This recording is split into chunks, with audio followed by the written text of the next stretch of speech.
También en otras noticias importantes sobre el caso Diego Fernández de Ceballos, el periodista Carlos Marín, director de editorial de Milenio Diario, dice que Diego Fernández de Ceballos fue el que negoció directamente su rescate, que se pagaron 30 millones de dólares, que el dinero se entregó en algún punto entre Toluca y México, que le entregaron a Antonio Lozano Gracia y Diego Fernández de Ceballos Gutiérrez, el hijo mayor de Diego, que fueron 17 paquetes con el dinero. Hoy vamos a hablar con el periodista Carlos Marín, porque él tiene esta versión que me parece agrega muy buenos datos a todo este drama que se ha vivido luego de la reaparición de Diego Fernández de Ceballos. También tengo aquí una lista de las 10 preguntas que la gente le quisiera hacer a Diego Fernández de Ceballos. José Ortiz le preguntaría, ¿por qué apareció con barba larga y el cabello también recortado? También le pregunta a Sergio Velázquez, ¿cómo logró mantenerse y conservarse en buen estado físico durante 7 meses y 6 días de encierro? Fernando Mendoza le surge la duda, dice, ¿por qué sus cejas lucen tan negras y su barba tan blanca? También, ¿cuánto dinero se pagó por su rescate? Pregunta Ángel Ruiz. Bueno, lo está revelando el periodista Carlos Marín, 30 millones de dólares. A Ricardo, otro internauta, le surge una duda. ¿Sus captores le proporcionaban puros? Son preguntas de la gente. Telma Guardado dice, estaría interesada en saber si hay algo de lo que lo hayan convencido sus captores para cambiar sus ideologías. Bueno, la ideología se tiene o no se tiene, y es una, ¿no? Y él habló claramente y dijo, nosotros mantuvimos un diálogo respetuoso, cada quien desde su posición, ellos en la suya, yo en la mía, no voy a cambiar de manera de pensar. Otros más como Mónica le preguntarían, ¿cómo lo trataron sus secuestradores y qué le daban de comer?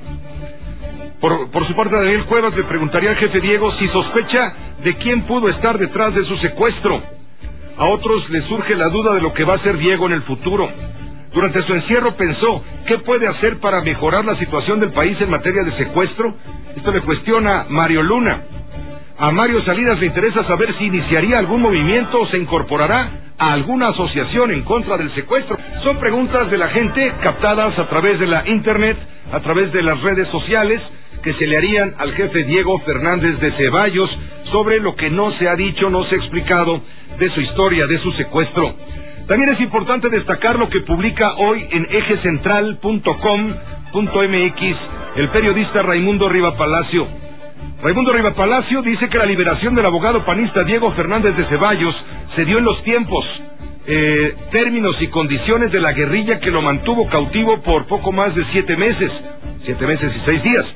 Fue puesto en libertad tras cumplirse la exigencia del Ejército de Liberación Nacional, ELN, la guerrilla que lo secuestró, de acuerdo al informe entregado al presidente Felipe Calderón. Esto es lo que revela el periodista Raimundo Riva Palacio. Trataremos también de hablar con él. Si me hubieran pedido dinero para rescatar a Diego, me hubiera puesto con mi cuerno. Así dice el obispo de Catepec, Onésimo Cepeda. No se le ha dado. Pero ciertamente se le ha dado todo este tiempo que ha estado secuestrado. Estoy pidiendo por él porque lo considero mi amigo. No pasaba ninguna desarregla. Pero si me hubiera pasado, hubiera dado mis 50 centavos que tengo, mis 500 pesos, lo que sea, pero si hubiera dado. Esto dijo Onésimo Cepeda. En el México del oportunismo, el actor y productor Sergio Reynoso dice que está preparando un proyecto para llevar a la pantalla grande del cine una película con la historia del secuestro de Diego Fernández de Ceballos. Le agradezco mucho al periodista Carlos Marín, director editorial de Milenio Diario, una estrella más del canal de las estrellas, que hoy decidió ponerse a trabajar y lo hizo muy bien, y nos da clases de periodismo con lo que hoy publica en su diario en Milenio, cuando habla de que el propio Diego pactó su rescate. Dice Marín que el dinero se entregó el 10 de diciembre en algún punto entre las ciudades de Toluca y México, que se distribuyó en 17 paquetes luego de que el jefe enviara a sus familiares al menos 5 correos electrónicos. Interesantes revelaciones, Carlos. Un saludo muy, muy afectuoso. Yo te puedo comentar solamente que... Cuéntanos la historia, la queremos escuchar, porque revelas cosas importantes, ahora sí que no se habían dicho. Ya sabemos hasta el cansancio que llegó en un Mercedes-Benz con la barba que parecía el padre Chinchachoma, bla, bla, bla, bla, bla. Eso ya lo sabemos, ya hablamos hasta con Diego, pues. pero ya los detalles finos de cómo estuvo el arreglo, la negociación, lo que tú revelas en tu estupenda nota, que de veras les recomiendo a los lectores, me parece interesante reproducirlo en este espacio. Hay una norma que dice no reproducirás, no retuitearás las ideas del prójimo, pero en este caso bien vale la pena, ¿no? Mira, Pepe, pidieron sus secuestradores, que son una fracción o una facción escindida, eso sí no lo sé, el Ejército Popular Revolucionario, pidieron 100 millones de pesos por día. De dólares. Perdón, tienes toda la razón, de dólares. Y a diferencia de lo que se supone de que su hijo, Diego, encabezó la negociación, que sí encabezó la parte desde el lado de la familia y los abogados, sobre todo Antonio Lozano, sí la encabezó, pero quien se hizo cargo de la negociación fue el propio Diego, y quedó en 30 millones de dólares. La entrega se hizo el 10 de diciembre, no sé bien en qué punto entre las ciudades de México y de Toluca, Pepe, porque no necesariamente es Salazar o La Marquesa o Chalma, la verdad no sé en cuántos puntos coinciden o se tocan las dos entidades, pero fue por ahí. Y lo llevaron en paquetes el propio Antonio Lozano Gracia y Diego Fernández de Ceballos, hijo. Llevaron el dinero, cumplieron.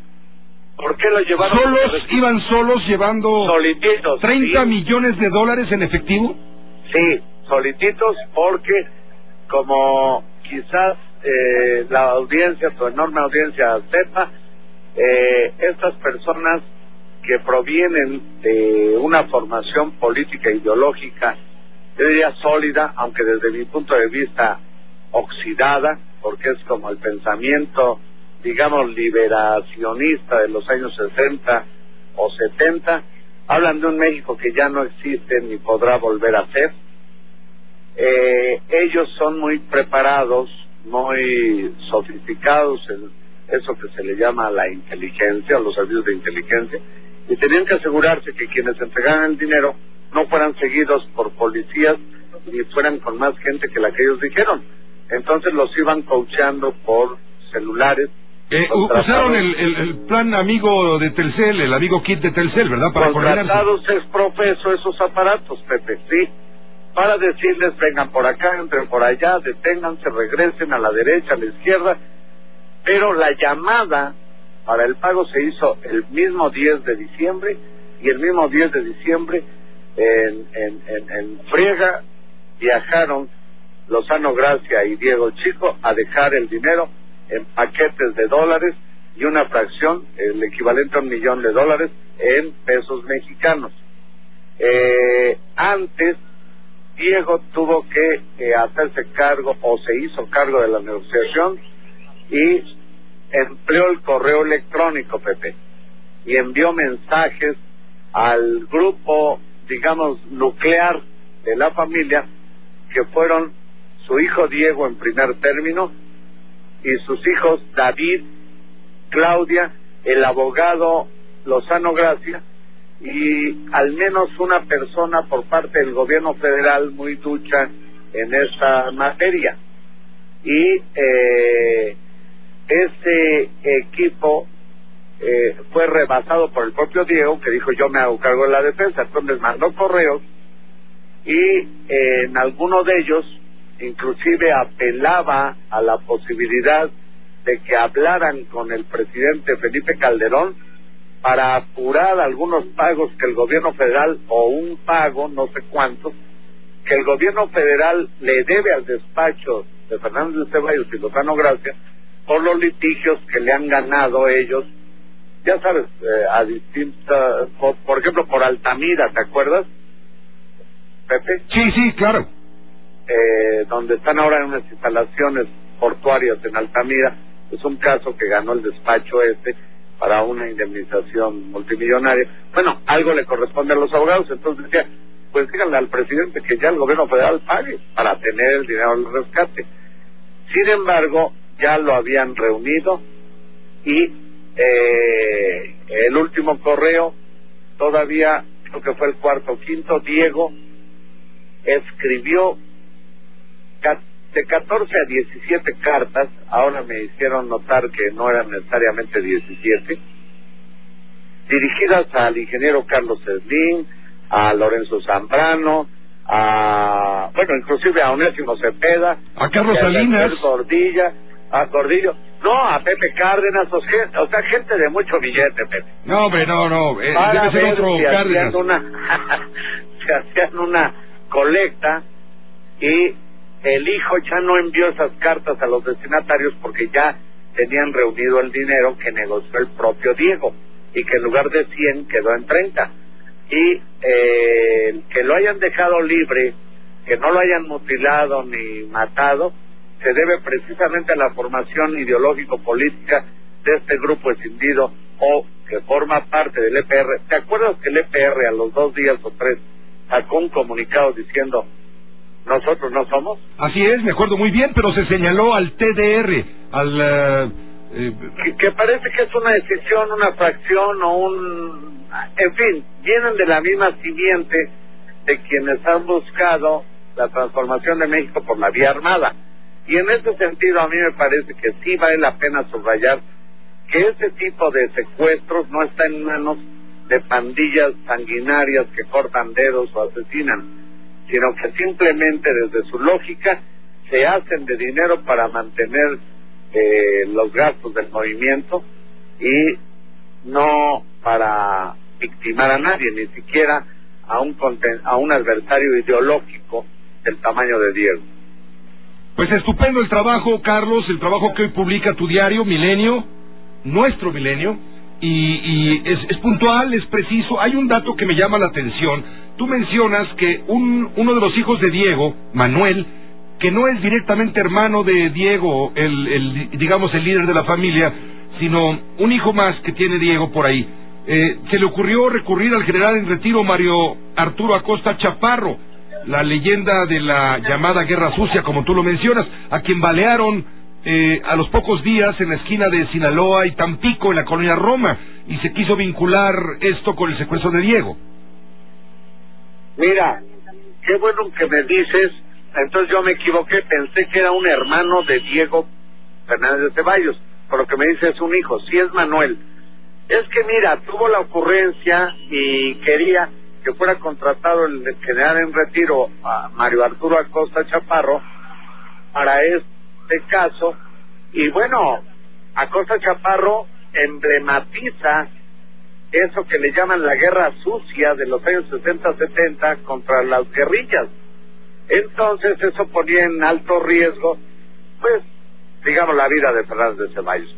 Entonces, de manera deliberada dijeron, bueno, él que no participe en ese, digamos, en ese como equipo de crisis. Sí, fue Manuel. Sí, fue Manuel.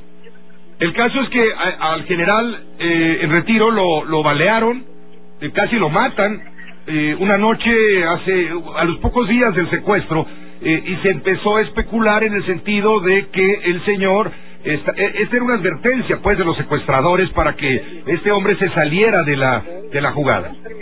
Bueno, yo creo que tú tienes bien ese dato o esa deducción, porque era imposible que quienes están en un movimiento guerrillero trataran con quien pasa la historia como el gran combatiente, algunos dicen inclusive exterminador y desaparecedor de guerrilleros.